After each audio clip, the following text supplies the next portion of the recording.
everybody. Hope you had a great week. You are tuned to the 141st SongBike Guitar Q&A live stream here on YouTube. How are you? Got beautiful weather here in Connecticut. I'm so sorry if you're not, but we're getting lucky. Ooh, some sunshine plus a breeze. Hope you had a chance to play guitar this week. I have a bunch of things to say to you, starting with how are you? Hope you had a great week. Apologies for those of you who tuned in last week and want to watch my gig. I'm trying to figure out what the problem was. No one was more disappointed than me that the live stream did not work last week. I spent hours, and I have a feeling the fix is going to be a simple fix once I figure it out. But number one, I just want to say sorry for those of you who might have even planned, to watch it, and that was part of your Saturday night plan. We'll do it again. I'll get it right next time. So let's have a great show, though, tonight. Obviously, my technical abilities to produce this program for you, this is going pretty well, right? Been a long time since we had a major glitch here. We have a poll question tonight. The poll question is, how do you like the play-along songs we've been doing? We've done dozens, over 100? Yeah, well over 100 at this point. Too easy, too hard, just right? I know it might be a tricky question because we've done a lot of songs, and yet I need some feedback. So let me know in the chat. There's a poll up and running. So let me know how you feel about that. And then feel free to add more information in the chat itself. Hey, Randy is in the chat. Randy, you had a nice story on social media the other night about meeting some other musicians in your neighborhood. If it's not too much, would you put that story in the chat tonight? Because I got a kick out of reading that. Randy, if I remember right, you lost power in your neighborhood, and so people were out socializing, because you had no other choice, right? Trying to figure out what's going on, and you met some other musicians in your neighborhood. So I don't want to make you write a book if you don't want to, but do let us, if you don't mind. I think people get a kick out of that story about what happened to you recently. So a few hellos before we get started. Hello, Joseph, Charlie, Chaz, Barry. Joseph times 2, right? Yeah, and Matt, thanks for being here, you guys. In tonight's program, we are going to do 2 play-along songs. One of them relatively soon. When I have more than one play-along song, I like to do one relatively early in the night. 2 very different songs, but I think you'll get a kick out of both of them. I love both of them. One of them I have a little bit of a personal connection to because it was one of the first songs that I found frustrating as a young guitar player. We'll talk more about that. We're going to do a bunch of WTFs, weekly teaching features tonight. We're reaching back to lessons that we did, a few months back, but are worth revisiting. So stick around for those. Free guitar lessons, and everything we're going to do tonight, everything education-wise, it's all available as PDFs on my website, song-bike.com. Other things, I have a great student quote of the week. This is the first student quote of the week that involves profanity. So stay tuned for that. It's a good one, but it involves profanity. So you are warned. Other things to talk about. I have my own dumb question of the week. I have some news about the Stray Cats, about Alex Skolnick, Testament guitar player Alex Skolnick. I want to talk to you about his new book, a new streaming service, not Spotify, not YouTube Music, a new streaming service. And I want to know if you guys know about it and have any experience with it. I was going to talk about an article in The Economist about music in the brain, but it's behind a paywall. So for those of you who have subscription to The Economist, you might be interested in a piece The Economist just ran about music and the brain. Spoiler, music is good for your brain. But it's always nice to hear a reminder from any source, including The Economist. The big news here in small town Connecticut, the rest stop is open. For those of you who are familiar with I-95 running from Maine to Florida, exit 66, the exit 66 rest stop is open here in small town Connecticut. Why is that a big deal? It's not. But for the bulk of the year, every orange cone in the state is deployed, thousands it feels like, to make sure no one pulls into this rest stop until it opens about this time of the year. So for months and months and months, those of us who drive by just see like an ocean of orange cones, and it's so nice to see those cones gone. And now the rest stop is open. For those of you who are heading, specifically heading north on 95, welcome to the Exit 66 rest stop. I haven't been there in years, but presumably it has snacks and bathrooms. And what else do you want besides snacks and bathrooms? Okay, let's get right into learning some stuff. Hey, before I start putting stuff on the screen, I'm here for your questions. If you have a question, put it in the chat with a bunch of question marks in advance of your question. That's how I know your question is aimed at me. Dawn is checking in from Calgary, Canada. Yeah, you guys know I love it when I hear about where you guys are at for lots of reasons. Oh, Randy, there's the story. So for those of you who are listening rather than watching, Randy says, we lost power and all the neighbors were wandering around seeing who had all lost power. I met the guys down the block who have a decent garage band, and we chatted about everything guitar. That's how life should be, right? That's awesome. Very cool. And Randy, as you know, that's often the origin story, right? Like that's how it starts. And then, you get the text and you get the phone call. Next thing you know, you're playing in the band. And next thing you know, you guys have a gig, and then stranger things have happened. Randy says they're in their 20s. I'm 69 and we are now friends. There you go. Yep. And that's how it happens. Hey, Barry, thanks for your super chat. Barry, I feel like I haven't even done anything yet. But let's change that. Okay. There's lots of stuff we could do. Let's start with this one because this is a good warm up. I'm about to put a PDF on the screen. It's big. The font is big. The printing is big. So be prepared for that. Our first WTF, our first weekly teaching feature of the night is an oldie but a goodie. String skipping 101 is what I call this, string skipping. I believe I got this out of some sort of instructional book, and I honestly don't remember what book it was. I know where the book is because I have a big pile of books right by my teaching area, which is different than the massive shelves of books by my teaching area. Anyways, what am I talking about? Okay, string skipping. That's when you're playing on one string, and to get to the next note, you have to skip over at least one string. So what we're about to do is based on the pentatonic scale many of us learn right from day one. By the way, alternate picking with your picking hand. Well, please do use a pick, right? This is not a finger thing. This is a picking thing. So the top of the page, the tab you see in the diagram you see, that's going to be the starting point. 5, 8, 5, 7, 5, 7, 5, 7, 5, 8, 5, 8. Definitely do it backwards. Index finger playing all the fives. Pinky playing the eights, that's your fourth finger. Ring finger playing the sevens. Index, pinky, index, ring, index, ring, index, ring, index, pinky, index, pinky. Okay, that's the source, the foundation of what we're going to be doing. Now, line 2 is the string skipping. 5, 8 on the 6th string with a down up, but then right away you're going to jump over to the 4th string, the D string, for the 5, 7. Quick reminder, big string is the big number. The 6th string is the big string. The 1st string is the skinny string. So when I say 4th string, I mean the 4th skinny string, or let's just call it what it is, the D string. D as in djembe. I'm kidding. D as in Djibouti. I'm kidding. D as in doctor. There we go. Crack myself up.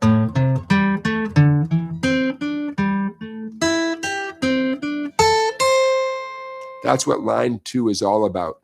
Not only is it a cool exercise for both your hands, but it makes the pentatonic scale sound special, right? It's not as predictable as the initial way we played it.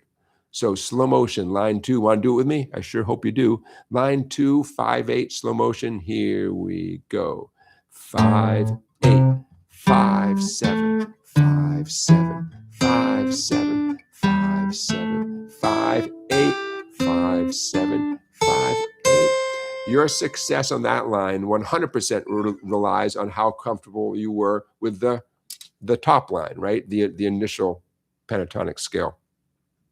Okay, see what's happening here? That's all. It's a great warm-up. But those of you who want to be great lead guitar players, it's a great way to shake up what otherwise would be a very predictable, very common scale, Now, the book I got this out of, instead of simply heading back down, we move your fretting hand up 2 frets, a position shift. up so your pinky is on 10.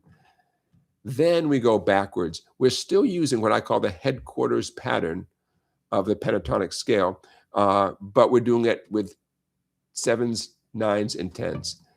10, 7, that's the pinky index. 9, 7. Pinky, second string. Fourth string, 9, 7. Third string. I'm going to stop talking. I wouldn't be surprised if a few of you are looking at that line number 3 and saying, what the heck? Why is that totally different from line number 2? I get that.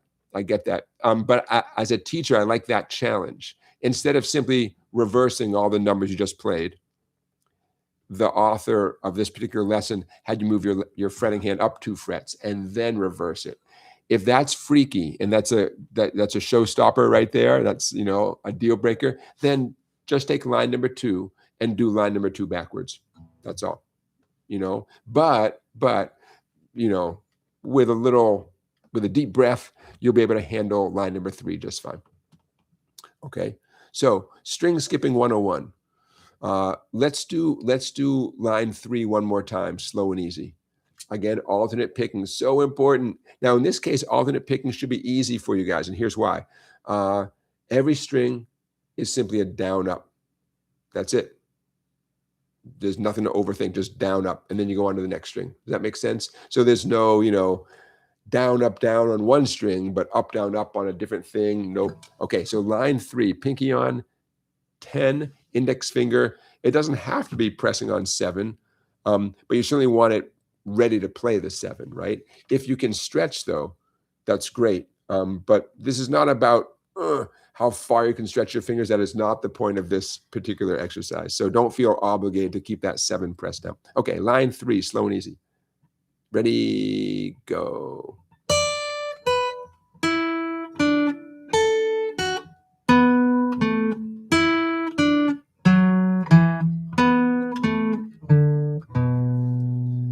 I just thought of something. Anybody do better when you don't look at your hands?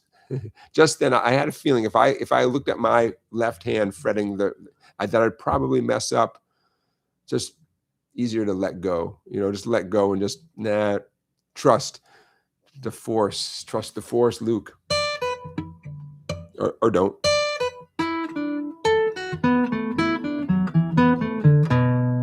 What a cool sound. Okay. Hey, technically, that was just the B minor pentatonic scale. Does that make sense? 2 frets up from the A minor pentatonic scale. You know, you can do this with any scale. It's super convenient to do it with this particular scale because there are 2 and only 2 notes on every string. So you play 2 notes and you skip, you know. In terms of a cool string skipping exercise, I think this is about as easy as it gets, you know. But if some of you find this a challenge, good. I mean, that would make my day if somebody like, dang, this is hard. I have to slow down. I got to go slowly. I don't have the pentatonic scale memorized. And excellent, then you're in the right place, you know. And like I always say, those of you who find it kind of easy, give yourself a pat in the back. Here's something, and before we move on, people wonder, you know, am I a beginner? Am I intermediate? Where do I fall? I would say someone who can successfully cruise through this, you know, all 3 lines, especially the second and third line. If you can cruise through that, not fast, but smooth and easy, then you're an intermediate guitar player. You know, that's something an intermediate guitar player should be able to do, you know. And if it takes a little practice to get good at it, okay. But that's, you know, I wouldn't expect a beginner to be able to do that smoothly. Don't forget, my definition of a beginner, though, is someone who just got the guitar yesterday, right? That's a beginner, you know. And if that's not you, then you might be an intermediate guitar player. But yeah, that's a good, healthy challenge.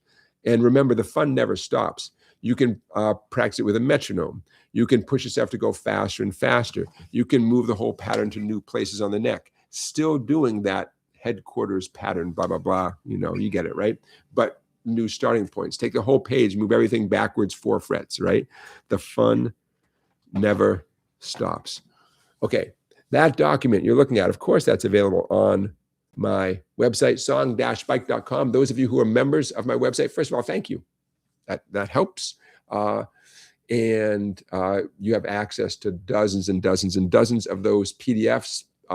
Many of them are things that we've gone over in our live stream. Those of you who are not members of my website, it's cheap.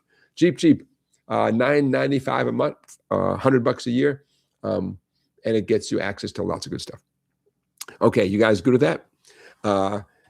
So let's do something that is going to give your fingers a rest for a second. Alex Skolnick. Alex Skolnick is someone who I was really not super familiar with him. And I'm going to open up this link here. There we go. And I'd seen his name in the guitar magazines over the years. And I probably knew that he was involved in the band Testament, kind of a metal hard rock band. Not really my thing. But I don't know about you guys, but sometimes I learn about someone on social media and I just read things they write and things they post. And I think, wow, I really like this guy. I don't know if I don't know his music too well, but I like him. And I thought, oh, you get to know someone and you like them. So what I'm going to put on the screen here is his website. Alex Skolnick had a book published pretty recently. I think it just came out actually. And here's his website. So there you go. The book is called Geek to Guitar Hero. And he's talking about, his life story as a kid who, it sounds like he had a tough time as a kid and hung in there, made it through. Let me see if, okay, this one doesn't have any more information. I'll put up another link too. But I want to get this book. And anyone who's committed his life to playing guitar, we can all relate to that person, regardless of the ultimate style of their guitar playing, whether you like their records or not. As you guys know, we all have a lot more in common than we might even think. So he mentions getting the book via Amazon. So what I also have here, any Alex Skolnick fans, I might be preaching to the choir here. You guys might be like, of course, we all love Alex Skolnick. I'm going to pull up the Amazon page. I'm going to remember all these links. Pretty much anytime I ever mention a link or put a link on the screen, pretty much anytime I do that, that's a link that will be in the description of the video. Okay, so there's, if your screen goes black, you guys know, hang in there. It'll be populated soon. While it is populating, hopefully you guys can see this. Growing up, an awkward, introverted child he was. A child growing up in 1970s Berkeley, California. Had to deal with lack of confidence, low self-esteem. And who inspired him to rock out? None other than Kiss. Gets a guitar, graduates high school, and hits the road with metal bands. Interesting. He's the founder of Testament, I guess. Anyways, for those of you who are Alex Skolnick fans, now you know that he has a book out. You can get it from Amazon. For those of you who are not, he's an interesting guy, man. I really like everything he posts on social media.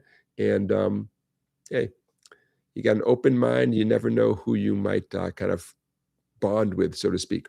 So there you go. A little update on who's writing books out there. The name of the book is Geek to Guitar Hero by Alex Skolnick, Skolnick. Member of the band Testament. And I'm sure he's famous for lots of other stuff too. There you go. Okay, one more thing here before we get back to the guitar playing. Tapedeck. There is an app called Tapedeck. It's a new app. Bada boom, bada boom. Let's see there. Okay. And instead of talking too much, I'm going to put their website on the screen there. Okay. So an alternative to however you've been streaming your music. Tapedeck is a streaming service designed for fans, they say, who want to help the artists they love make a living making music. Long story short, they pay the artists more than the competition does. Now, here's the thing. I don't know. See the fine print at the bottom of the screen? Currently available on iOS in these countries, you know, the US, the UK, Ireland, Lithuania, Philippines, Mexico, and Israel. I haven't spent too much time with it, but I haven't been able to download it on my phone. So I don't know if it's not available for, I have an Android phone. I don't know. So here's the point. Anybody here used this streaming service? It seems to be like out and available right now, right? And if this is all news to you, yeah, well, there you go.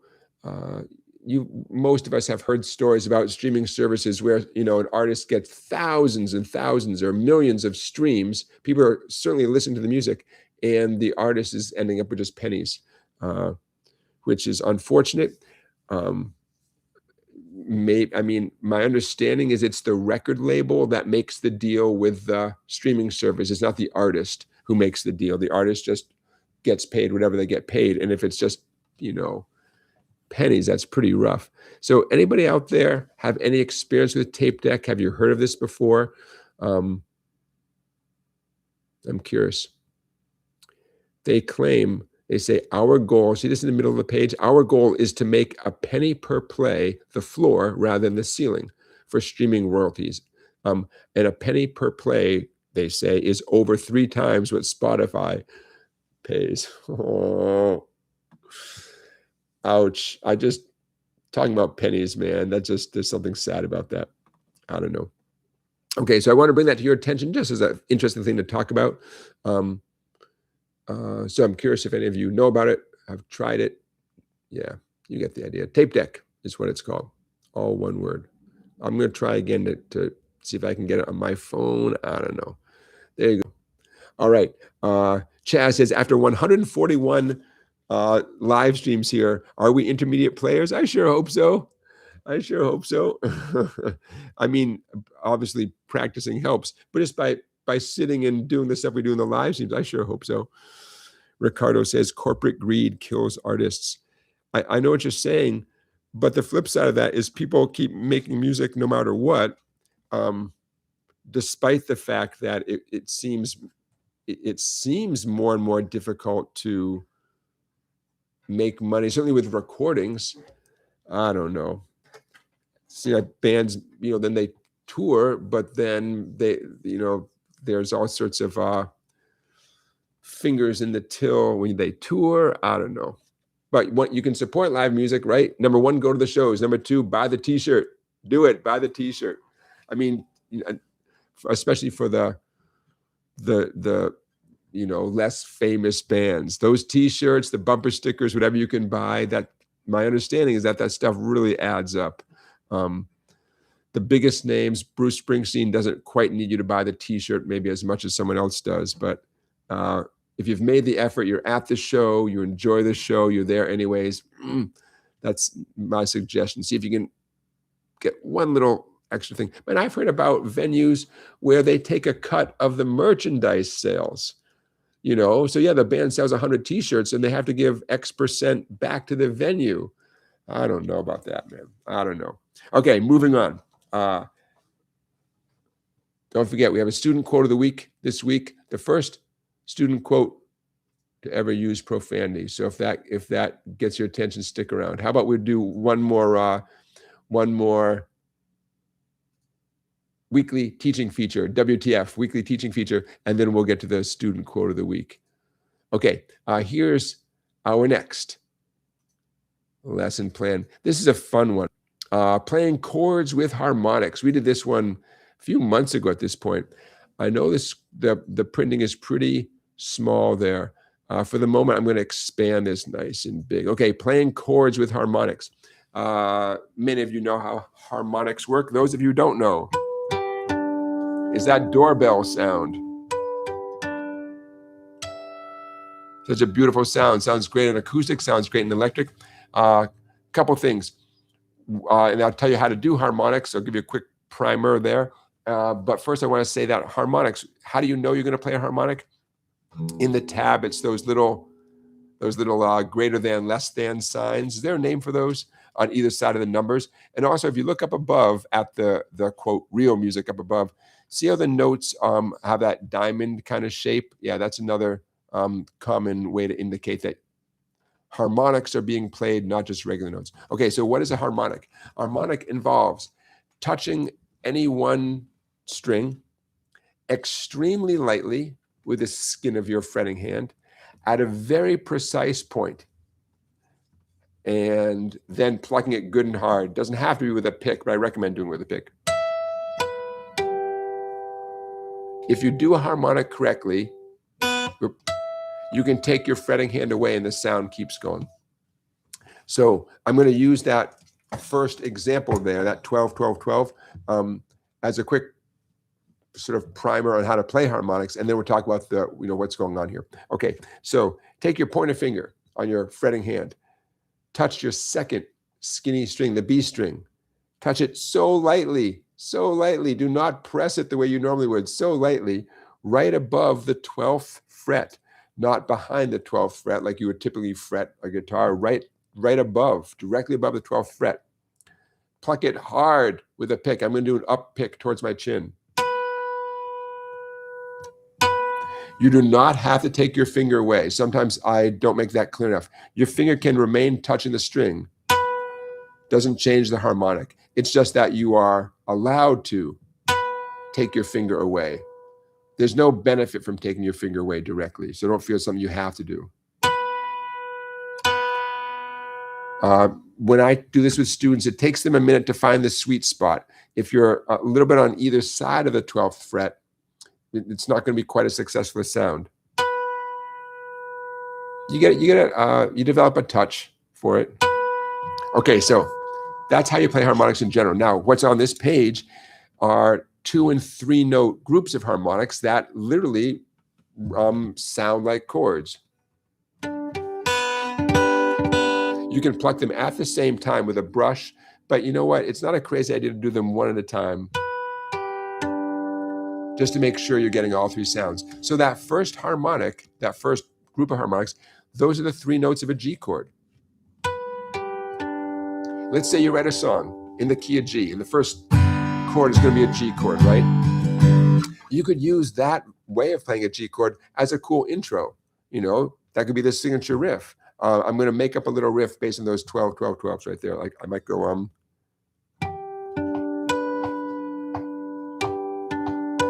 oh yeah. And then there comes the G chord, and the song is up and running, right? Another way to give the listener the sound of a G chord, same concept, but based at the 5th fret.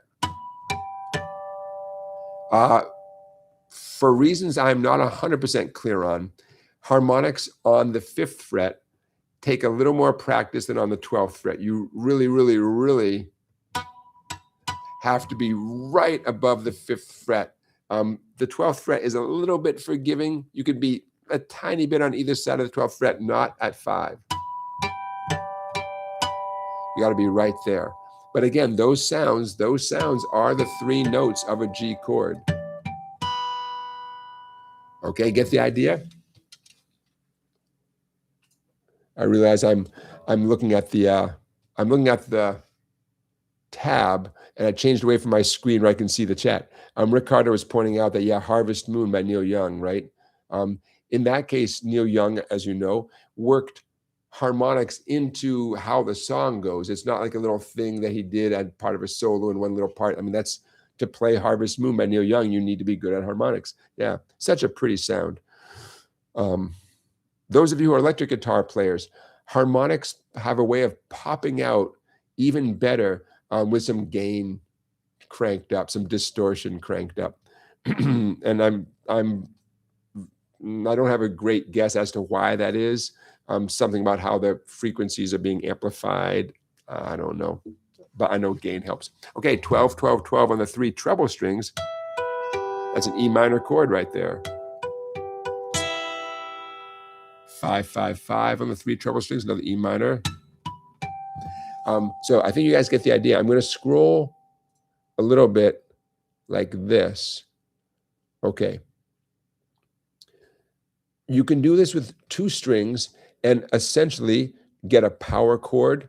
You know, you can play the notes of a power chord, like that A5, 12 on the 6th string, 12 on the 5th string. You can get the same note twice. That's where it says E doubled. In fact, that's a way to make sure your guitar's in tune. That 5 on the 6th string, 7 on the 5th string, under where it says E doubled. I mean, literally, that's how you tune your guitar. Way back in the day, before we all had those nice clip-on tuners, you know. Charlie Beagle says, I've never quite gotten the sound I want on that harmonic for the song For What It's Worth. Hey, Charlie, that I have a guess as to why. At least one of the guitars in that song is in an open tuning. You could Google it and see, but that could directly, being in that tuning could directly give you success getting the right harmonic sound. We should do a deep dive on that song, because what a great guitar part and a great song. And I could be wrong, but Stephen Stills, Crosby, Stills and Nash, a very creative guitar player, and it wouldn't surprise me at all if at least one of the guitar tracks in that tune is in an open tune. I could be wrong. I could be confusing it with Ohio, that song Ohio, which I believe is also in an open tuning. But Charlie, Google it and see if that might make a difference. Okay, so I'm gonna make this page a little bit small. I'm gonna zoom out a little bit. Okay, so this is just a fun idea I had. Number one, as simply a way to get new sounds to come out of guitars, right? Harmonics. Number two, for those of you who do home recording, what a cool extra effect you could add on to the song, especially if your song has these chords anyways. G's, D's, E minors, B minors. And hey, if you don't have a song in your repertoire with these chords, now's your motivation. Write the song, G's, E minors, D's, B minors, and then overdub some harmonic stuff on top, right? That sounds like a great way to spend a weekend to me. Okay, hey, you ready to get down to our first play-along song of the night? Sure, why not? Grab guitar. Charlie says, nobody ever mentioned a different tuning on any of the YouTube tutorials. Okay, well, if no one mentioned it, then I'm probably wrong. So never mind. But I probably am confusing it with Ohio. I think Ohio by Crosby, Stills and Nash. I think that one is in open tuning. Or at least one of the guitars is. Yeah, that when if people are pretty consistent online, chances are they're right. Okay, our first play along song of the night. We haven't done a Bob Dylan song for a little while. One of my favorites for lots of reasons. The first of tonight's 2 play-along songs from the Highway 61 Revisited album. It Takes a Lot to Laugh, It Takes a Train to Cry by Bob Dylan.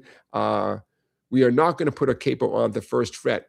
If you go to play along with Bob, you put a capo behind the first fret. We are not going to, because I can't sing that high. So I'm gonna bail on the capo. Let's talk about what you need, and then I'll tell you a quick story about why this song has a little personal connection to me.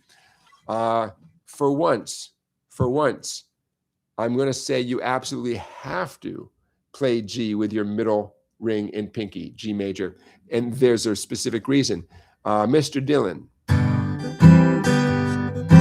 is doing a very cool rhythm guitar trick where he's strumming a G chord, but his first 2 fingers jump over and play what they would play if he was doing a C chord.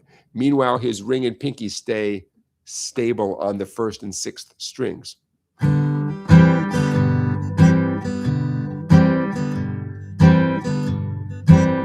Now, he doesn't do that throughout the entire tune by any means, but it's an important part of the tune, and it's a cool thing to know how to do. So I want to review that with you guys in a second. But absolutely, you can't do that without doing G with your middle ring and pinky, and you really want to have that little trick in your toolbox because it's such a handy thing. It sounds so cool. What else you need for this song? You do need a proper C chord. You need D7, also known as upside down D. Those of you who are not super familiar with D7, index finger, second string, first fret. Always good to have your index finger, down first. If all things are equal, if there's no reason not to, then yeah, index finger down first. Middle finger, third string, G string, second fret. Ring finger, first string, second fret. Forms a nice triangular shape. You can include the open D string, and between you and me, you might as well include the open A string if you want to. Perfectly harmonious. It's optional, but you can. So yeah, one more, G7. Middle and ring right where they would have been anyways on the two fat strings, but index finger reaching way over index finger first fret on the first string. Okay, so in terms of the chords, G, C, D7, G7, no big surprises. I'll say it one more time. To play along with the original recording, capo at the first fret. Tonight we are not going to use a capo. So take a minute and let's practice that for a second because it's such an important part of the song. G chord with a middle ring and pinky. You're going to do a down up. Hold the pick so lightly, just light, like you're almost going to drop the pick. And your upstroke, really only the first 2 or 3 strings on your way up. Okay, one down up. Now, keep your ring on the 6th string. Keep your pinky on the 1st string. Index finger and middle finger are going to jump over as if they're about to play a C chord. That means index finger, 2nd string, 1st fret, middle finger, 4th string, 2nd fret. And you're going to do a down. I wouldn't hit all the strings. I really would focus on maybe the 4 treble strings. And then an upstroke, letting go of those 2 fingers, an upstroke as you transition back to the G chord again. Slow motion, down up on the G. 2 fingers move, do a downstroke, and lift them off as you do the upstroke, as you're getting your middle finger back to the G chord.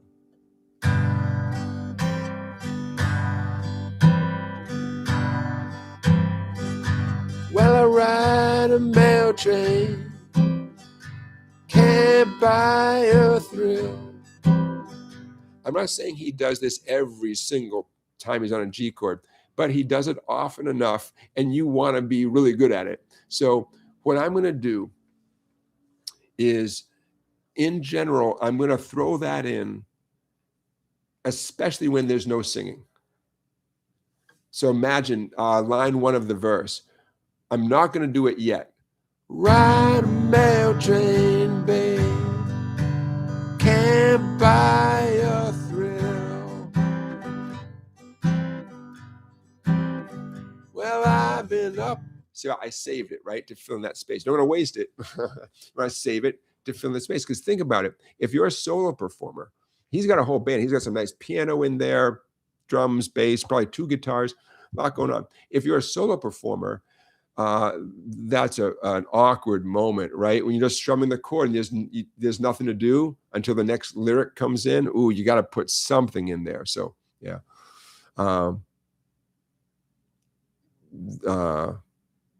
And by the way, this little trick, let's call it the Bob Dylan trick for the moment. You could just move your middle finger. I'm staying with the G chord, and instead of including my index finger, I'm just going to go.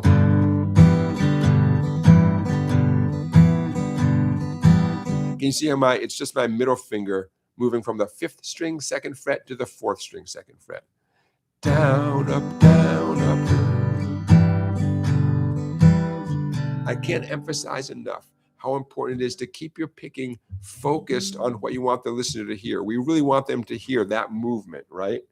I'm not strumming all 6 strings, up and down. That's just too much information. That this little movement, this little pretty little melodic sound is going to get lost if you do that. So being in control of your strumming, so that you You can direct the listener to what you want them to hear. So important. Right now, I'm not even hitting the fat or the skinny strings whatsoever. That's what I mean by focusing the pick.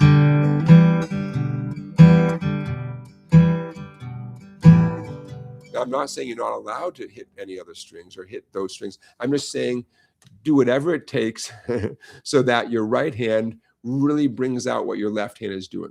Your pick is bringing out what your fretting hand is doing, you know. Okay, we're going to start this tune in a minute. What I want you to know is that every time you see a chord name, it's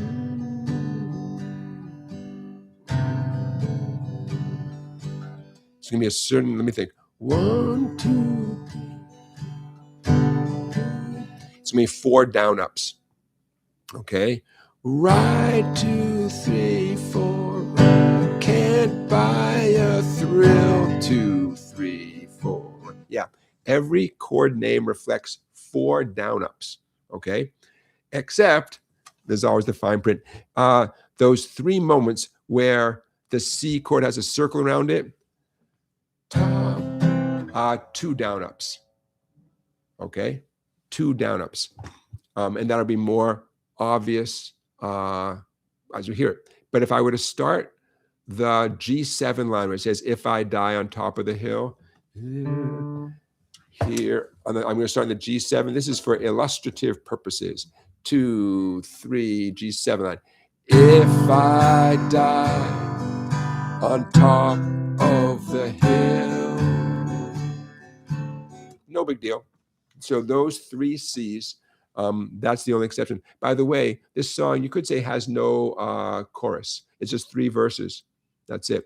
The solo and the outro, it's just it's as if you're playing another verse. That's all.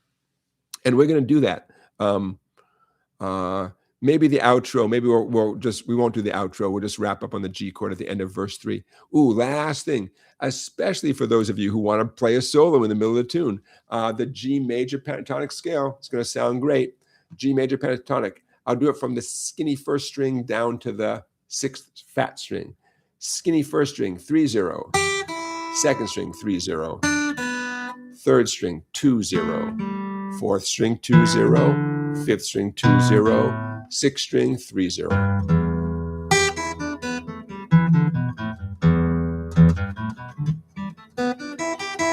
Okay, that you can't go wrong soloing, putting in fills, knock yourself out with that group of notes, the G major pentatonic scale. All right, I think I'm as ready as I'm going to be. A wise man would have a drink before. You know, this pink vitamin water looks so good. And after I bought it, I realized it was the 0 sugar kind. Come on, 0 sugar. Not my favorite. It'll get me through. Okay, you ready to do this? The intro, long time on the G chord. Last I'm going to say is, I realized I didn't document all those times when you could be going from that G to that. See, this thing we call the Bob Dylan trick. I didn't document that here, partly because it's not carved in stone. You don't have to do it like X, Y, Z amount of times. Number 2, I just don't want to clutter the page up too much, you know. And for those of you who have great ears, when the song starts off on the recording, their studio recording, imagine you've got your G chord ready, but as the song starts off, you lift off your fingers from the bass strings and you give it on the open strings. You go boom, boom, and your fingers come down. They come down on the bass strings. Just a cool little boom. I mean, it's a very humble little. Is that even a riff? Boom. But hey, that's how he kicks off the song, right? I don't know. Any little fun you can have with the same old chords is it's worth $1 million. Okay, I'm as ready as I'm going to be. I'll see you on the other side. 1, 2, 3, 4.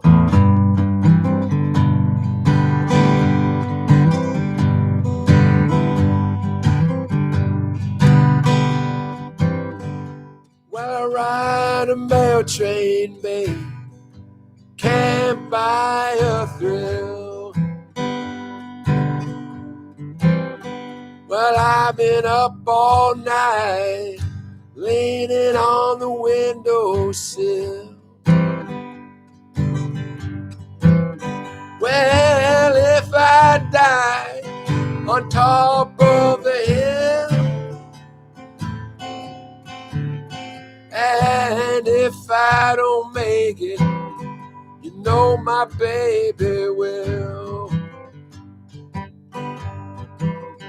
Don't the moon look good, Mom, flagging through the trees? Don't the brake man look good, Mama, flagging down the double E? Don't the sun look good going down over the sea? Don't my gal look fine when she's coming after me?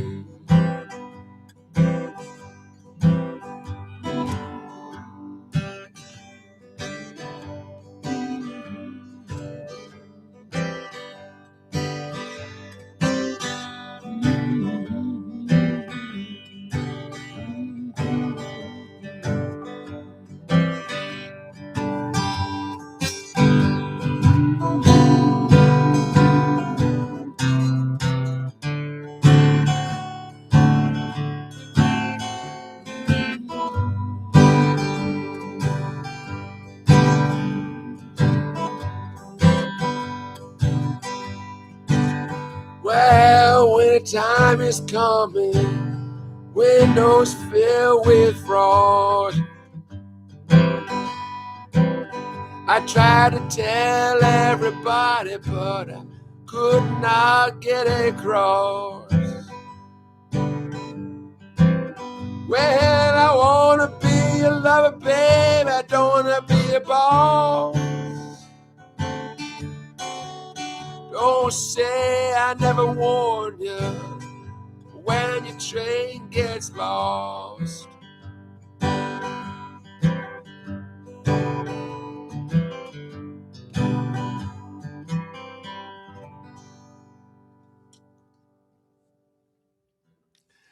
There's another little trick in there, if you're curious, on the D7 chord. Your pinky's free, right?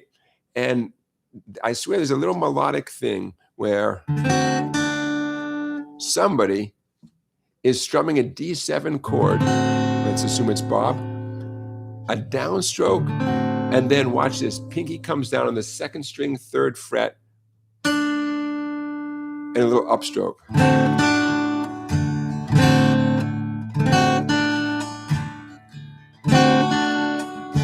I don't know, there's some little cool melodic thing. What's he doing? He's having fun with a D chord, a D7. Number one, the pinky's available, right? It's available. And I believe he does it. Oh yeah, I mean, going back to the first verse, on top of the hill, all this empty space, someone's got to do something, right? Again, with an ensemble, everybody can put in something there, and that's great. As a solo player, you know, open mic night, backyard barbecue, whatever, a little goes a long way, you know. Okay, so I mentioned before that I'm going to stop sharing this. This song has a personal connection.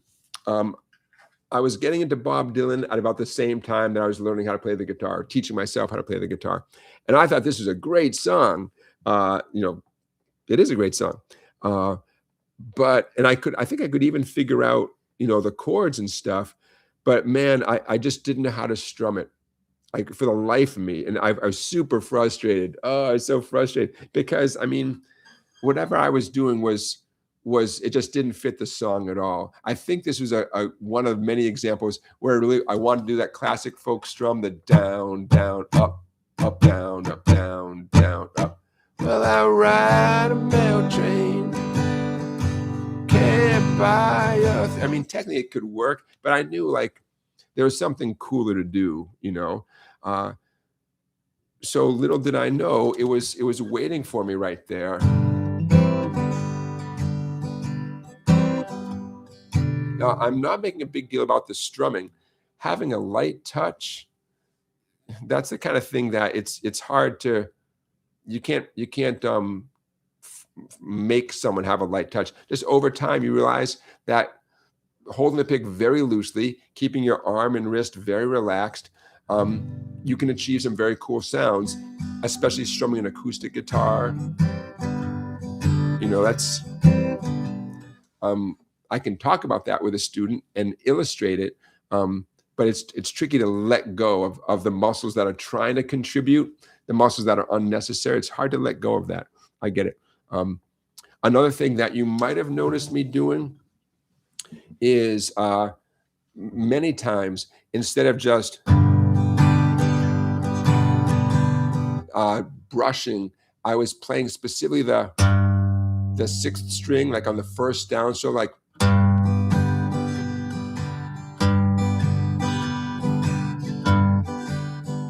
it breaks up the monotony of it, right? It gives it a little texture.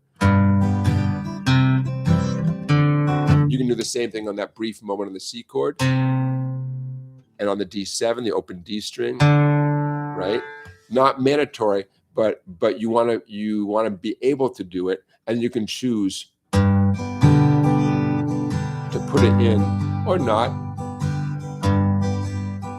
Yeah, but put yourself in the listener's shoes, and they hear that note kind of isolate isolating that note. It just makes you sound more pro. You know, another thing that took me way too long to develop that as a skill. You know, hey, Live to Fly, welcome. Yeah, Ricardo's saying, I wonder what the title means. Yeah, who knows, man? Who knows?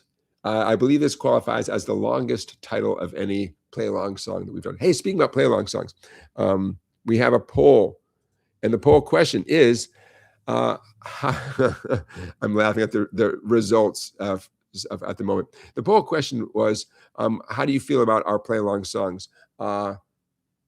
Too easy, too hard, just right? I expected a little more variety.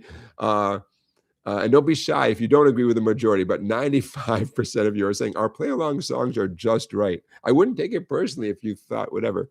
5% say they're too hard. Nobody feels they're too easy. Okay. All right. The people have spoken. But don't be shy. I would love for everyone who can vote to vote, even though it seems like the the people have spoken. But I am curious. I'm super curious. Live to Fly, thank you for your super chat donation. The super chat is how you can support the live stream. It's that little $ at the bottom of the chat. Don't forget, there's lots of ways you can support what we do, including, like I always say, investing yourself. Head over to my website, get yourself some learning material over there. Use the affiliate link in the description of this live stream to get yourself some strings, picks, capo, whatever from Sweetwater. Oh, you know what's a great investment? A music stand. Go to Sweetwater tonight and get whatever music stand fits your budget. It's a game changer. You don't have to get the big heavy-duty black kind, although I recommend them because they're solid enough that they can fit a lot of material. Thank you, Chaz and Randy. Thank you for your super chat donations. I really appreciate that. But that's, I mean, I'm not even joking. That is like one of the best investments you can ever make. Those of you who have the papers spread out on a random table, on the sofa, footstool, whatever, it's a game changer to be able to look at it right in front of you. So I highly recommend. I want to develop a signature SongBike music stand someday. So fun Bob Dylan tune, right? So like I said, in conclusion, that was a tune that I really didn't. I knew there was a better way to strum it out there somewhere, and I didn't have the ears or the physical skills to figure that out, you know. So this tune, here I am decades later, and now I can play it. I can certainly do something that is far more authentic to the tune, you know. Hey, Ralph is checking in from Arkansas. Hey, Ralph. Ralph, we just did one play-along song. We have another one coming up. Ooh, our second play-along song coming up shortly is a little darker. It's a beautiful tune, but whew, it's a heavy tune from a songwriter, famous songwriter, but we've never done one of his tunes on this show. So if that whets your appetite, excellent. Ricardo, thank you for your super chat as well. I appreciate that. I'm just reading some of the comments here.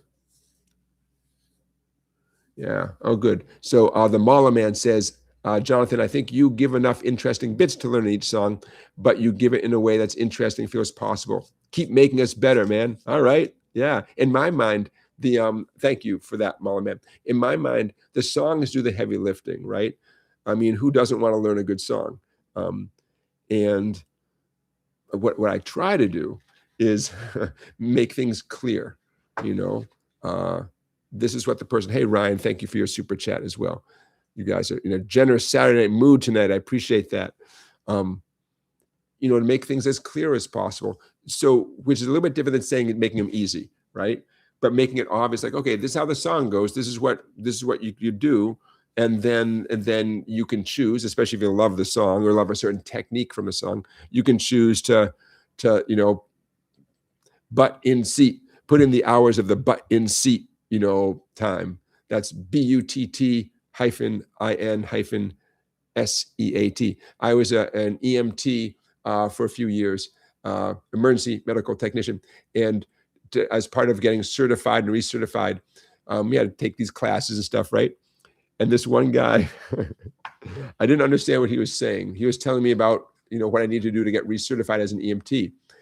And now I know what he was saying, but he kept referring to button C time, button C hours, button C class. Like, what's this button C that he's talking about? What he was saying was butt in seat. Like, yeah, not something that you can do on the ambulance or whatever. It's like you have to have your butt in the seat and listen to the guy talking, or yeah, button seat. M Fish wants to know, are you planning to head to Maine again this summer? Sure am. Middle of July. We'll probably miss a live stream. You see, if July 17 is a Saturday, and I think it is, yep. So we're going to miss a live stream on July 17. I'll be in the southernmost part of Maine, and I'll give you guys details. Or the 18th, July 18th. There'll be no live stream, I don't think, on July 18th. But yeah, so heading to Maine, Algonquin, Maine, and I often head up to Buck Dancer's Choice Music in Portland and spend an hour there, and more than an hour, just play all the guitars. Those of you who know Portland, Maine a little bit, you might be familiar with Buck Dancer's Choice Music. Very cool mom and pop guitar store. It's big. I mean, I call it mom and pop because it is privately owned, but it's big. Music Fan is confirming that there's the 18th of July that there'll be no live stream. It's a long ways off. We'll talk before then.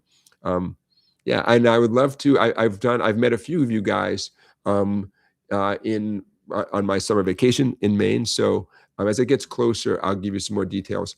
But the bottom line is Algonquin. We go to Algonquin every year. Beautiful spot. Try not to be too touristy while we're there, because it's, you know, I'm sure they're overwhelmed by tourists all the time. Charlie, you're asking where Buck Dancers is. I don't think the neighborhood is called the Old Port area. No, it's I don't know. It's easy to find. It's not in a very glamorous neighborhood. So yeah, I don't know. In the middle of Portland, I just, my phone tells me where to go, and I at this point I've been there enough that I recognize it. It's not the only guitar shop around, but they have such an interesting selection. You never know what they're going to have. I'm still thinking about a Heritage Les Paul that they had. Many of you might know that Heritage is excellent guitar company that was people who used to work for Gibson when Gibson left Michigan to open up their manufacturing in Tennessee. A bunch of people said, we do not want to move out of Michigan. We want to keep making guitars here in Michigan. So they kept making guitars under the brand name Heritage. I'm not even a Les Paul guy. And there's a beautiful, this is a couple of years ago now, a beautiful Les Paul made by Heritage. So it's a Les Paul style. Anyways, Oh, M. Fish is saying it is close to the old port. Okay, I don't know. Dave is checking in from Medford, Oregon. Welcome, Dave. Okay, so stay tuned for our second play along song coming up in a little while. Let's get right into what I warned you about. Student quote of the week, the first ever student quote of the week with profanity in it. But it was a great quote. And as soon as the student said it, I said to her, that's going to be student quote of the week right there. So we're having our lesson, and the whole point is she has Mondays off, so we have lessons on Mondays. And her phone rings, and she looks at her phone, and it's her boss calling her on her phone. She looks at her phone in the middle of the lesson. She goes, "Fuck that shit. I'm not at work." Oh, that's the spirit. That's the spirit. So that is the student quote of the week. And needless to say, she did not answer the phone. It's a day off. She's at her guitar lesson, man. Priorities. So that's the student quote of the week. Nobody quite topped that one. I'm just reading the comments here. Yeah, Charlie, you're talking about the factory, the band instrument factory, the Selmer factory moving out of the U.S. Yeah. Things change. Okay, bear with me, you guys. I'm going to check off a couple of things. I have a dumb question of the week. You ready for my dumb question of the week? My wife would say this is not my first dumb question of the week. It might be my last dumb question of the week. Knock on wood. Okay. Here's my dumb question. I ask it so you don't have to. Does a fast chord change count as a chord change? And this connects with the Bob Dylan song we just did. That little change to the chord that's basically like a C chord. Does that count as a chord change? You know, how about I'm going to go from A to D like.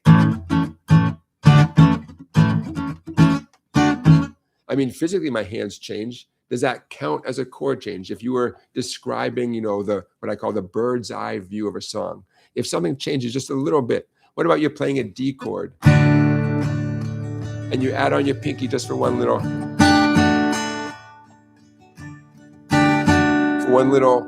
moment there? Is that the kind of thing you want to alert the whole band? Hey, you guys, for that one strum, it's a D suspended 4 chord. Just so you know. You have to write that down. Does that count as a chord change? Short answer is no. Ricardo, we agree. Nah, it's a little variation. It's a little moment in time. Now, that isn't to say it's not worth making sure people are aware of it. You know, for instance, a bass player. The bass player might choose to go over to the note C when you go to that sort of kind of C chord for that minute. They might, especially if it's a song that you guys are writing. Not, you know, if you're playing the Bob Dylan song, then the bass player should do whatever the bass player does on the Bob Dylan song, right? But it's worth bring it to people's attention, even if briefly. Say, well, I'm doing a G thing, but I'm doing this little Bob Dylan trick. Especially, I'm laughing because especially say piano and bass or the guitar, the drummer doesn't need to know. They're doing okay. They don't need to know that. But the other people in the band, they might want to do something to reflect what you're doing. At a minimum, that you don't want them to be distracted by that and think, oh, did something just happen right there? Hopefully their ears are good enough that they realize that you're coming right back to the original chord. Sometimes it's subtle, like that D where you added your pinky for a second. And subtle stuff is great. I mean, like I said, it helps fill in the space if there's no singing. It helps keep the listener's attention. There's lots of reasons to do a little subtle thing during a chord, especially if you're on the chord for 4 counts, 8 counts, 12, 16 beats. The singing stops every once in a while. You got to do something, right? But does that count as a chord change? In general, no. Is it still significant? Yes. Yeah. Something to think about. And if I do my job right and you keep your ears open, you're going to notice more and more things like that, little subtle moments. And once you hear it in say one of your favorite songs, once you hear it, you can't unhear it. And you think, dang it, now you kind of have an obligation to put that in, once you hear it. It's hard not to.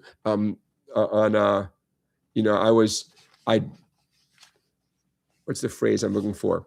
In this Dylan tune we just did, I chose not to write it down, but I totally did it, right? So is that a cop-out? A little bit, because I would have had to decide how I want to write it down and where to sneak it in. And if you and I were doing in-person lessons, and I made you a photocopy of that piece of paper right there, then I probably would pencil in 1 or 2 times to make it really clear, like, okay, I would sneak in that little Bob Dylan trick at these moments and make sure that you understood that.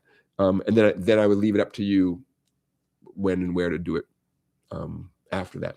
Yeah. All right, moving on. Boom, we get done with that. There's a invention. Is it an invention? I'll let you guys decide. There's a thing. Boom, boom. And I have to admit, I don't know anything about this. Number 1, I'm not a doctor. Number 2, I don't at the moment suffer from any hand pain. But I read about this and I thought, you know what, this could be a cool thing, and it doesn't seem to be invasive. Like, for those of you who have any kind of hand pain, I don't know. You'll see what I mean here. So this is a very long article written by a gentleman named Dave Woodward. And where did this come from? This came from, what is this? I don't know. I know what the source of this is. I hesitate to talk about any medical anatomical stuff in too much depth. But this caught my attention. And I'm going to, of course, share this link in the description of the live stream. And I realize I'm just going to scroll up here. I'm scrolling kind of fast. Don't worry. I'll make sure you get this link. In fact, I can put this link in the chat. I should be able to put it in right now. Paste. How about that? Nope. But I will. It just sounded kind of, the story sounded interesting. Copy. And the remedy sounded kind of interesting.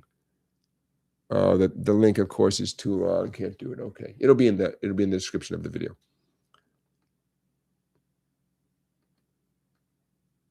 Boom, boom. I'm just deleting the link. Bear with me. Oh my God, that is a long link. Oh, handhearth.com is the source of this. All one word, hand and hearth, like fireplace hearth, handhearth.com, handhearth.com. So I'm just going to scroll through this. Boom, bada boom, bada boom. Yeah, see these solutions, hand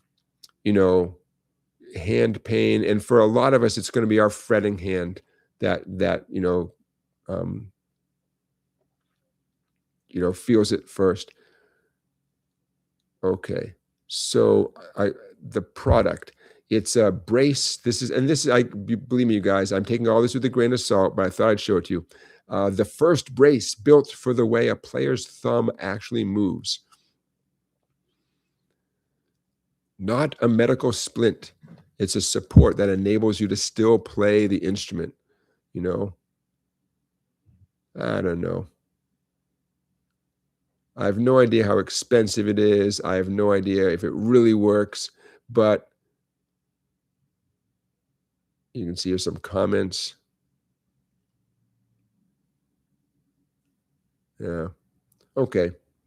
There's some, I thought this might interest many of us. Is that kind of, you guys with me on this, why it's kind of an interesting thing? And again, I have no experience with this, and knock on wood, I don't need it at the moment, but it seemed interesting enough and well written enough. I'm a sucker for anything that's well written and long. Someone put a lot of thought into this, if only to market it right. But anyways, I'll put the link in the description of this live stream. And I'm curious if you guys have ever have ever found a product that works that's not, you know, invasive, something you can get over the counter, right? Like a type of a brace or something. Ricardo, you're saying that alcohol is the number one solution. That was not covered as one of the options. That's surprisingly. Oh well. Okay, I'm gonna stop sharing that. M Fish, I'm reading what you wrote here. Yeah, M Fish. Yes, the answer to your question is yes. Jonathan, have you ever experienced this? You know a song, the chords are not hard, but you just can't play it. And for me, it's sometimes a rhythmic thing. A song, typically it's a band, an ensemble, right? It's a group song, and I'm trying to do it as a solo person. And the groove, the vibe, I can't make it work on acoustic guitar. Yeah, I've had that experience. I'm not saying no one can, but at a certain point, I move on. I don't want to say I give up, but I move on. I think, you know what? So for me, it's a rhythmic thing. I think that's a good, it's a good reason to not do a song. And number two, since all my formal training was as a drummer, I think maybe I'm a little more sensitive to when the rhythm is not cool, when the groove is not happening. I'm a little more sensitive to that than maybe someone who didn't spend 6+ years taking drum lessons as a young kid. So yeah, so that would be the number one reason. And nothing comes to mind, but I'm sure there's songs out there where I just can't find the groove, and I don't beat up myself too much. I don't think I do, because like I said, if it's a band, you know, some funky Steely Dan tune, there's a whole band and there's a groove and there's a, you know, bass player and drums and everything. If I can't make it work, you know, I got a pretty good excuse. It still can be frustrating, but and as always, Steely Dan is always the first thing that comes to mind. That's, you know, just the generation that I'm coming from, as a group that, you know, kind of took pop music to a certain high level of musicianship, for sure. It's a great question. Yeah, don't beat yourself up. Move on. You know, I don't know the Zach Brown song that you're referring to, M-Fish. I'm going to check it out. I don't know it off the top of my head, but yeah, it can happen. It can happen, you know. Yeah. A lot of songs out there, but yeah, I know that feeling. Well, like I was describing when I was a kid trying to do the Dylan tune and just realizing, God, something is, you know, whatever I'm doing is not cool enough to perform the song. And I just didn't have the chops to do it. Yeah, it can happen. Okay, check. Let's do another weekly teaching feature. 6-7-6-7. Why am I saying 6-7-6-7? Because let's do the 6-7 trick. This goes back a few months. 100% worth reviewing and worth talking about. The 6-7 trick. Don't ask me what 6-7 means outside of the musical context. I only know what it means in the in the, you know, this context. Okay, I'm going to make this larger in a minute. But let me tell you why this is a great weekly teaching feature, why I'm bringing this back from the archives. Here's what's going on. In music, when you're playing a chord and you add on the 6th scale degree, the 6th note of the relevant major chord, it adds a cool effect. So playing, that G, when I'm doing a G chord and I reach over my middle finger, I'm doing half of the Bob Dylan trick. I'm just taking my middle finger and moving it from the 5th string 2nd fret to the 4th string 2nd fret. That's the sound you get when you add on the 6th scale degree. In this case, that new note, 4th string 2nd fret, is the note E. E is the 6th note of a G major scale. The G major scale is relevant because I'm strumming a G chord. Okay, so when you add on the 6th degree, you get that effect. To me, that's always, I'll always think of that as kind of a rockabilly, early rock and roll kind of sound. That's what I think of in my mind. Very valuable sound. Anytime you're playing rhythm guitar, it's always worth considering, ooh, could this sound better if I temporarily add the 6, right? And the other one that's always worth considering, the 7, specifically the flatted 7th note of the relevant scale, just to keep it in this G context. This is not on the paper. Is it? Ooh, it is. Stand by, my friends. I'm going to make this large. I'm going to zoom in. Wait for it. Okay. Right in the middle of the page, G. See, it says G. G6, G7, G6.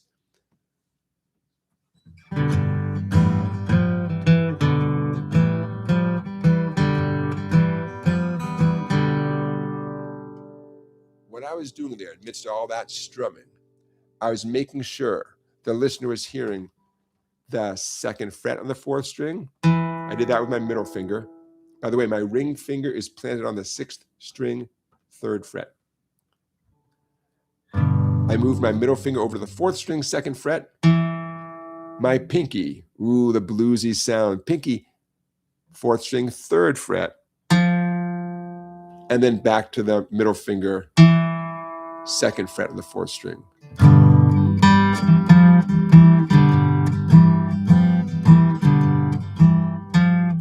Literally what's written on the page is the G chord, and then the reason I wrote it that way is for clarity, so you know what's going on. How you strum it while you're making those moves is up to you, but for clarity,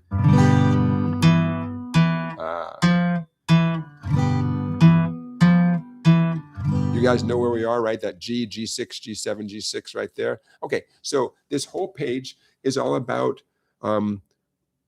knowing that this is a thing that you can do, seeing how you can do it with a variety of the most popular chords, and explaining like what is going on. In this case, adding the 6th degree of the scale and the flatted 7th note of the scale. By the way, the whole flat 7, the flat 7th note literally is the blues note. I mean, that's what makes blues sound like blues, is specifically adding on that note and other stuff too, but you can't have blues without that flatted 7th sound. Okay, top of the page. A classic way of doing the 6-7 business is that shuffle, right? The E, technically that's an E5 and E power chord.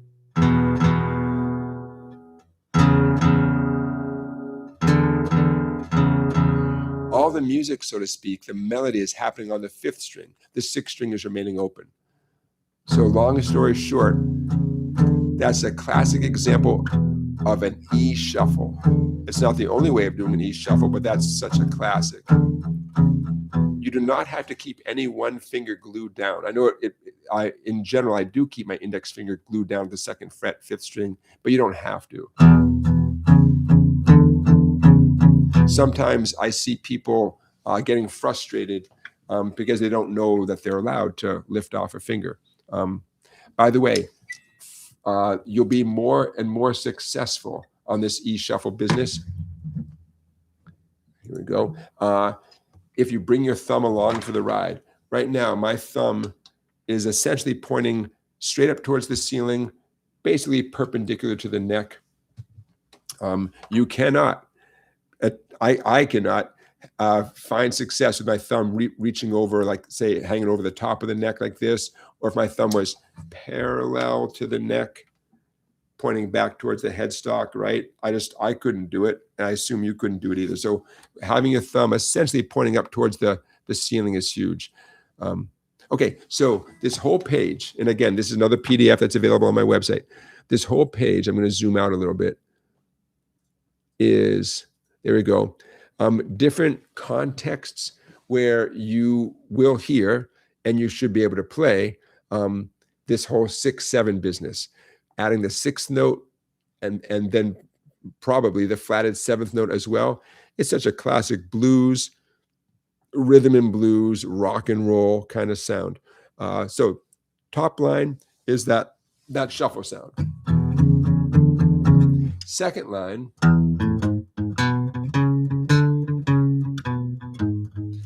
It's the 6/7 trick, but in that kind of context. Okay, scrolling to line number 5, where it says C6 and all that. I'm gonna scroll up a little bit. The bottom of the page. These are the chord-based versions of the trick.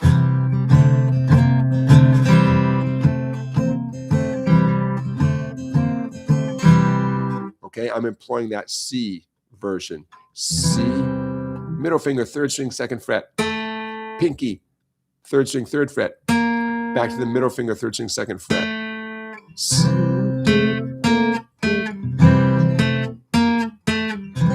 Nothing wrong with that. It's a little, I'm really calling attention to that melodic move. If I strum lightly,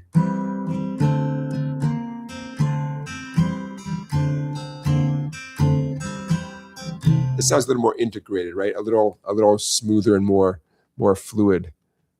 I'm just making sure no one's sending me anything too important. Okay. So this page is a workout. There's so much going on this page. I'm kind of proud of this. A little music theory, right? But some, you can't live without this sound, man. This, as you know, the blues sound, it's spread everywhere. It's the sound, of American popular music. So, and then the music theory, of course, is just like a chemistry experiment. If you add a certain note, what's the result? I call the 6th the kind of the rockabilly sound. I call the flatted 7th the blues sound. That just works for my brain. Okay, questions, comments? That's a good workout. Even if you find stuff on that page to be physically easy, and I hope some of you do, you want it to be part of your vocabulary. You want it to be in your toolbox. Choose your metaphor, right? You're going to find so many opportunities to do stuff like this. I love rhythm guitar, and I love it more and more as I learn more and more tricks, more and more rhythm guitar options. And I remember very well how frustrated I was when I knew very few options, right? You get it. You get the idea. Especially when I, it turns out the stuff that I was missing was not physically hard. No one showed it to me. I didn't know it. Okay, there you go. Is that our second weekly teaching feature of the night? I think so. I'm going to check off a few things. We talked about string skipping. We talked about the 6/7 trick. We talked about playing chords. That was our third weekly teaching feature. We talked about the hand brace. The Stray Cats are on tour. I'm a big Brian Setzer fan, and it was nice to see that they're back, baby. The Stray Cats are back. Let's talk about this, and then we'll get to our final play-along song of night. I realize this is their website, thestraycats.com/tour-dates. And I believe they have some new songs out. Okay. So yeah, the Stray Cats, man. As the 3 guys, man. I don't know where they've been all this time. I know Brian Setzer has had his own, Brian Setzer Orchestra. I was a young guy when the Stray Cats, hit the scene, and I definitely did not appreciate Brian Setzer's guitar playing. I thought he was the guy singing about stray cats. I don't know. So in case you're curious, they're on tour throughout the U.S. It's not a super long tour, so do what you can. See those dates there, beginning Friday, July 24, and running through middle of August. But those are dates all over the country: Nevada, Arizona, California, a lot of California dates, Utah, Colorado, Oklahoma, Missouri, Ohio, Michigan, New York, and New Jersey. And that's all I know. It just makes me happy. This is their new single, so to speak. Stampede and Teenage Heaven. Okay, now you know what I know about the Stray Cats being on tour. Yeah, Randy's reminding us that Brian Setzer had some serious health issues that were keeping him from playing. And I mean, they wouldn't go on tour if he didn't have his chops back. But yeah, we talked about that in a live stream. I couldn't tell you how long ago that was. That could have been a year ago or more. And I also don't remember all the details. I'm sure you could Google it. That's what's going on, man. The Stray Cats are back. Love it. Love it. Love it. Hey, in case some of you missed it, I want to apologize for last Saturday. I made every effort to stream the gig. Well, no, I made every effort except apparently the right one. I number one, I apologize, especially for those of you who made a date like, oh, I'm going to sit and eat some popcorn and watch the guy do his gig. As you know, it didn't happen. I feel terrible about it. No one was more frustrated than I was. That I'll figure out the solution, but no bueno. So sorry for those of you who made a plan to watch it or who are looking forward to watching it at some point. I'll do it again because I'm not going to give up now. Oh, Friday, July 3rd, the Friday of July 4th weekend. Clay and I are doing another gig, and I think I hope to find the solution in time for that one. So stay tuned. Hey, let's check in with our poll, and then we'll get to our second play-along song of the night. Poll question is, how do you feel about our play-along songs? Are they just right? Are they too easy, too hard? And it looks like the numbers are in. 97% of you feel that songs are just right. Not too easy, not too hard. Okay, good. And there's a few of you who feel they are too hard. And I listen, I appreciate that honesty. Thank you. Thank you for that. I wasn't expecting it to be quite so decisive a vote. But please do vote, especially if you are in the minority. I want to hear about that too. Let me shut this down. Okay, our second play-along song of the night. A great songwriter, needs no introduction. Let me see if I can. Okay, it looks pretty good. We have not done one of his songs on our show, and this is just a beautiful tune. From the pen of Warren Zevon, a great tune called Accidentally Like a Martyr. And I have a feeling there's 1% of you out there who just fell out of your chair like, what? I love that song. But many of you don't know this song, and that's all right too, obviously. People know Warren Zevon for his big hits, right? And this is just a beautiful, beautiful tune that falls within our wheelhouse, meaning it's a great song, kind of easy chords, and not very fast. Also, I just like it. I really like it. So let me see if I can make this. Yeah, okay. Outro. Okay, there we go. So capo at the 3rd fret. Easy chords, right? B minor for some folks, that's going to be the one sticking point. I get it. B minor is an inconvenient chord, and yet it keeps showing up, right? Unlike, say, F, I would say that B minor is not physically hard the way F kind of is for beginners. It's just that B minor requires your hand to leap, like you're leaping across a chasm. You know, you're trying to grab something, and that's what makes it hard. There's, in general, the other common chords just don't pair well physically with B minor. Okay, but no excuses. You got to get good at B minor.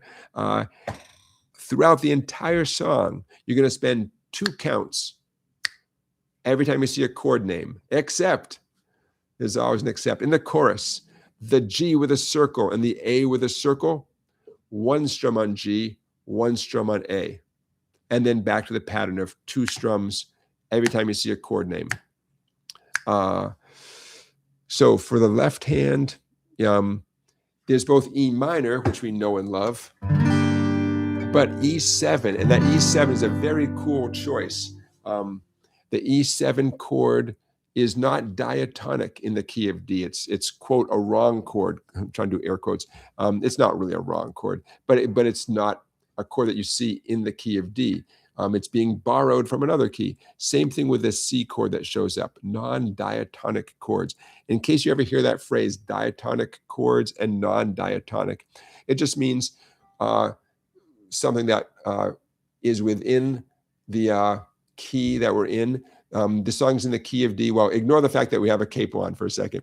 It would appear, except for the capo, that we're in the key of D in this song. Oh, in fact, if you know what key we're really in, put it in the chat. Chance for you to flex your music theory muscles. The key of D major. The D major scale is the relevant scale. Well, the D major scale does not allow for an E7 chord or a C chord. Why? What am I talking about? The D major scale does not have a G sharp in it, but the E7 chord does. Okay? The D major scale does not have the note C in it, but there's a C chord in the song, which of course has a C chord. So those chords are described as non-diatonic. They're not really wrong chords. It's just convenient for me to say they're wrong chords. Usually the chords that are non-diatonic, oh, they sound so good. It's like the best part of the song harmonically, you know? Oh, and I feel that way about this song for sure. When the C chord comes in and the E7 comes in, it's like, it's a very cool effect. It has an effect. Ricardo, I see your question. If I stream the gig, will we get notifications? Yeah. Yep. And I'll be talking about it before, but yeah, if you're a YouTube subscriber to my channel and you already get notifications about what I do, then you would get the same notification that you would get, say, for this live stream right now. You'd have to be a subscriber to this channel, and you would have to allow YouTube to send you notifications. Yeah. But I'll give you plenty of heads up. Friday, July 3rd. I don't know the exact starting time. Oh, sure I do. And then we'll get to this song. Friday, July 3rd, and 5 to 8 p.m. Eastern. Okay. Oh, same starting time as this, right? Oh, no. I lied.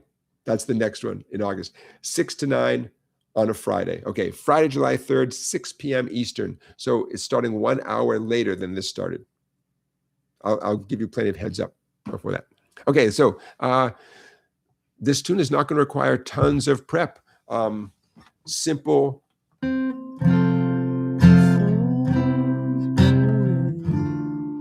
I'm really doing 2 light down strums per chord. I'm sure I'll put in a little subtle stuff here or there, but this is not intended to be a strumathon. You know, it's a pretty tune. It's a slow tune.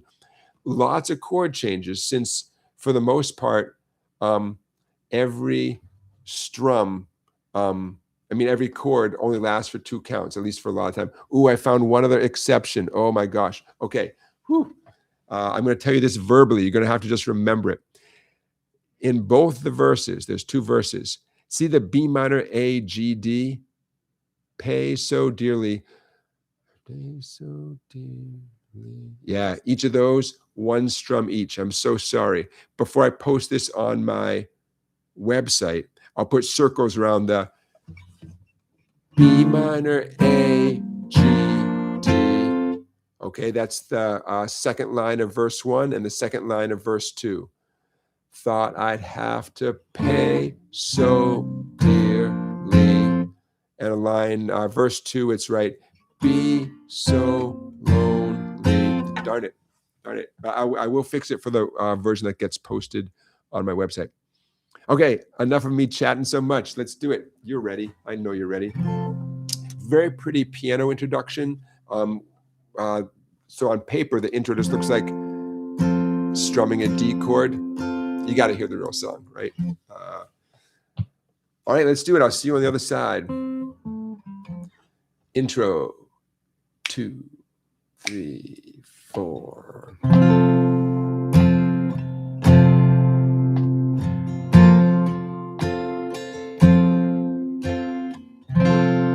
The phone don't ring, and the sun refused to shine. Never thought I'd have to pay so dearly for what was already mine. For such a long, long time, we made mad love, shadow love, random love, and abandoned love. Accident like a martyr. hurt gets worse and the heart gets harder.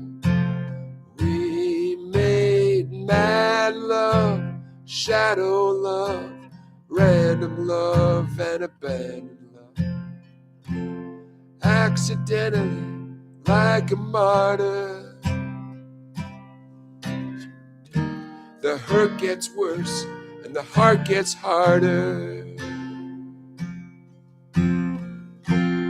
And the days slide by. Should have done, we all sigh. Never thought I'd ever be so lonely. After such a long, long time. Time out of mind. We made mad love, shadow love, random love, and abandoned love. Accidentally, like a martyr. The hurt gets worse and the heart gets harder. We made mad love, shadow love, random love, and abandoned love. Accidentally, like a martyr. The hurt gets worse and the heart gets harder.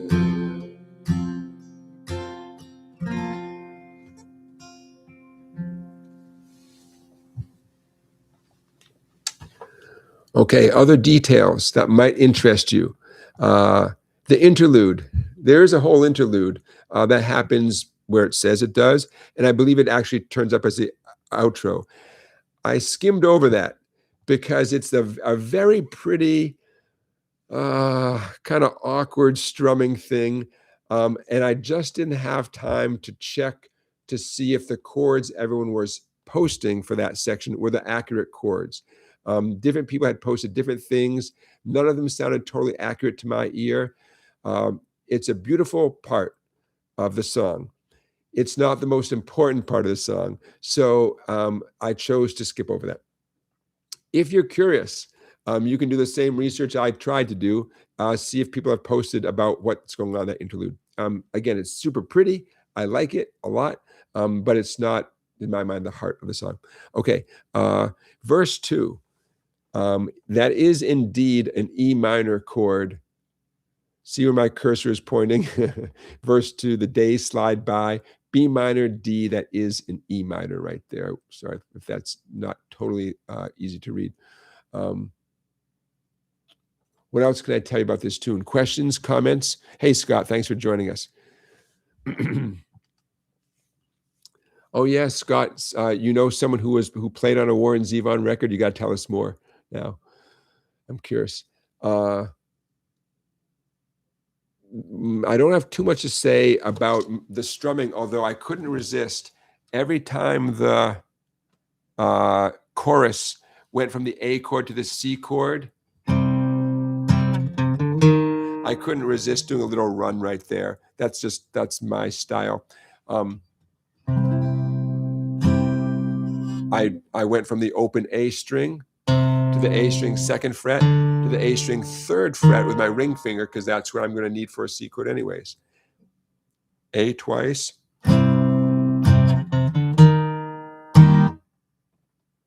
So that little run, that was a quick little run during the space where the A chord was still ringing. So that part, I squeezed that in without changing the overall timing of the tune. The resolution of that, the 3rd fret on the 5th string, the note C right there, that took the place of what would have been 2 strums on the C chord. That took the place of the first of the 2 strums. So there's room for 1 more strum on the C chord, and then it's already time to go to the next chord. Accidentally, like a martyr, the hurt gets worse Does that work? You guys get that? That is not what happens in the song, but I can't resist. And again, I'm picturing some of you as solo players. And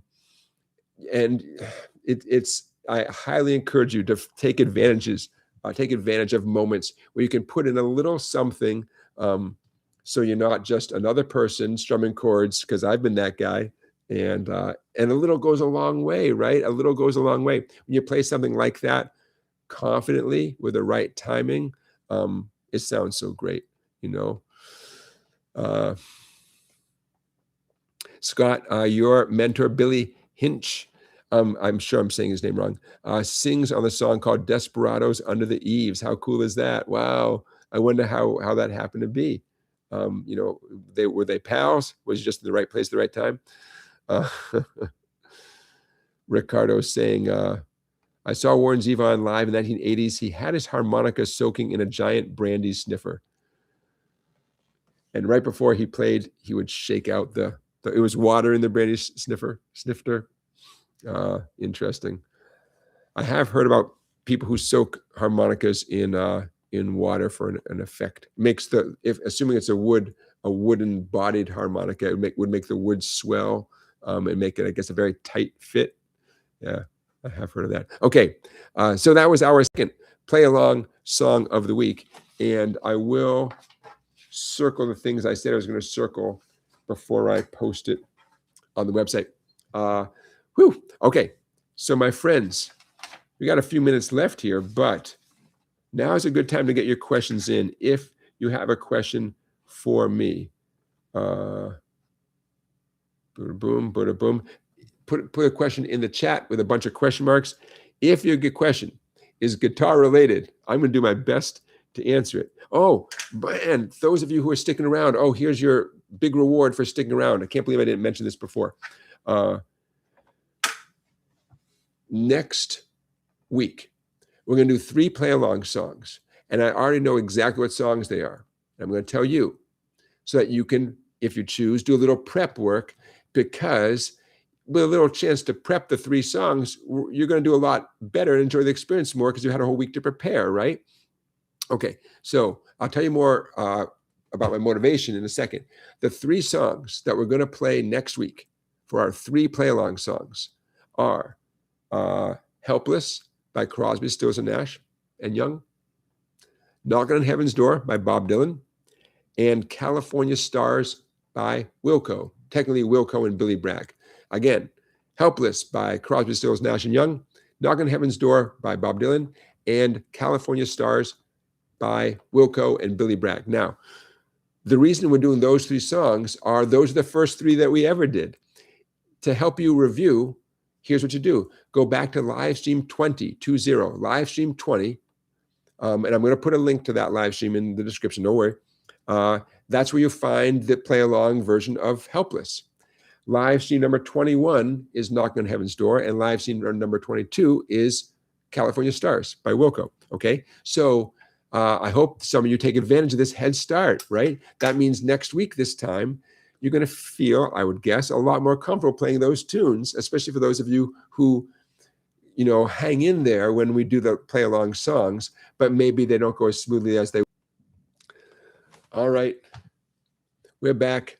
And we're back. A little glitch, no worries. So I was just saying those 3 songs. Now, links to the 3 live streams will be in the description shortly for this live stream. They're not there yet. When we wrap up tonight, that's when I begin doing all the time stamping and put all the links and stuff. But do come back in a little while. It usually takes me about an hour.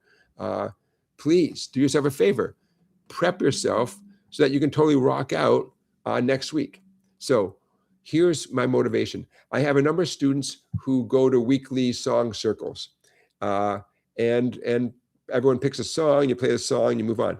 And some of my students find the experience somewhat frustrating. And we talk about it in lessons, we go over what's going on. And it's extremely clear to me as their teacher, it's not their skills that are the problem, it's that they have 0 chance to prepare. Some in the group says, we're going to play X, and here's the chords. That's not enough time for many of us, right? You're not going to be at your best. although it's a good goal to be such a great guitar player that doesn't matter what tune, right? You're good to go. I get it.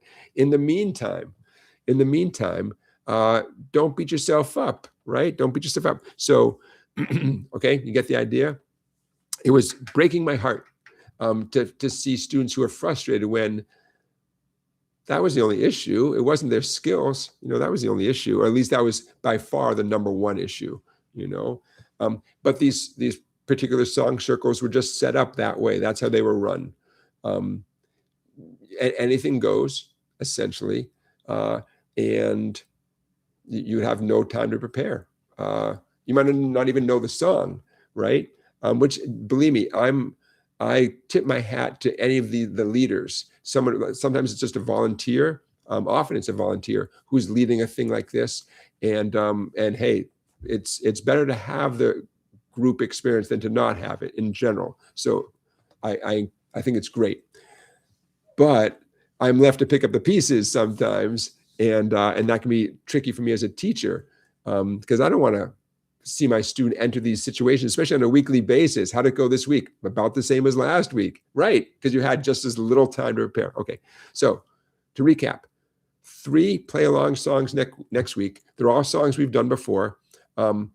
It's possible that I might rewrite the chart so that what you see next week will be somewhat different than what you saw on Livestream 20, Livestream 21, and Livestream 22. Those are the first times we ever did that. That was a long time ago, 120 live streams ago, right?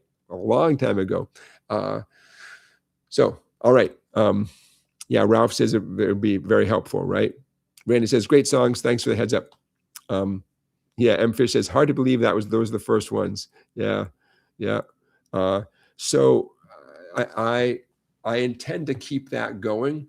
Not that we'll never do a new live stream song, but it's worth repeating, right? Especially when you have a whole week to get ready. Ricardo, the songs are Helpless by Crosby, Stills, Nash & Young, Knock on Heaven's Door by Bob Dylan, and California Stars by Wilco and Billy Bragg. California Stars, lyrics by Woody Guthrie, lyrics that were found in notebooks after his passing.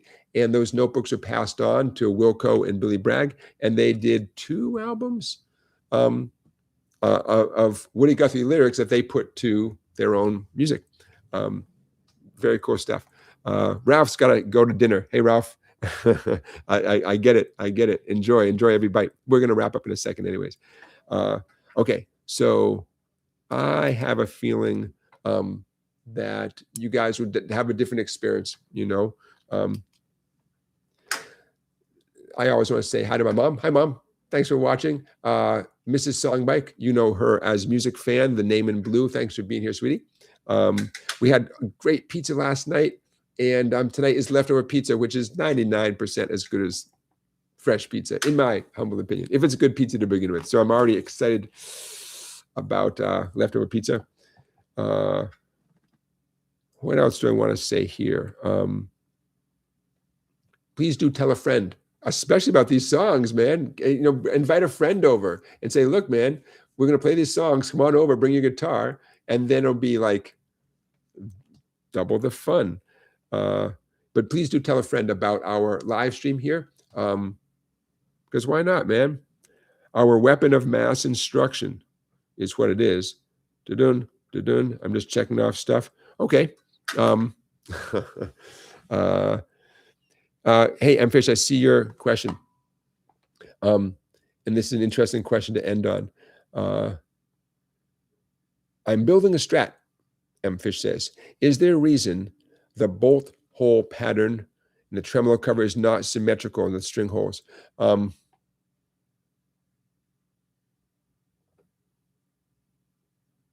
don't know. You're building one from scratch, or you bought parts.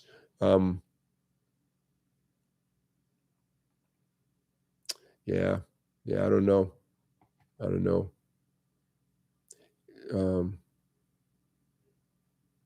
No. I don't know. I wish I knew more. I guess if I saw a picture, but no, don't know. Sorry, so I don't have a great answer for you. 94% of you feel our play-along songs are just the right level. Nobody feels the songs are too easy. That surprised me. I mean, I thought some of you guys would be like, oh, A to D. Oh, it's okay. And 6% feel the songs are a little bit too hard. Yes, Sam, you got the right titles there. And again, give me a chance to do the time stamping, but within the next hour or so, there will be links to Livestream 20, where you will find Helpless. Livestream 21, where you'll find Dr. Heaven's Door, and Livestream 22, where you'll find Wilco, the song called California Stars. And knock on wood, we'll play them pretty much the way I talked about them in those live streams, although that was a long time ago. I mean, literally it's the first ones we ever did. So I am not 100% sure how I presented those tunes, but I have a fairly good idea because those are tunes I teach on a regular basis, Ricardo, did I do videos on those songs? I must have. I mean, like YouTube videos on how to play the song like separate from this live stream. I probably did. I'll put links to those in the description as well. I mean, I can picture them. So I think I did. All right. So check out the live stream. Give me a chance to populate the time stamping, and we'll make it happen. All right, you guys. So hey, let's end on that note. Next Saturday, July 20th, I'm around if you're around.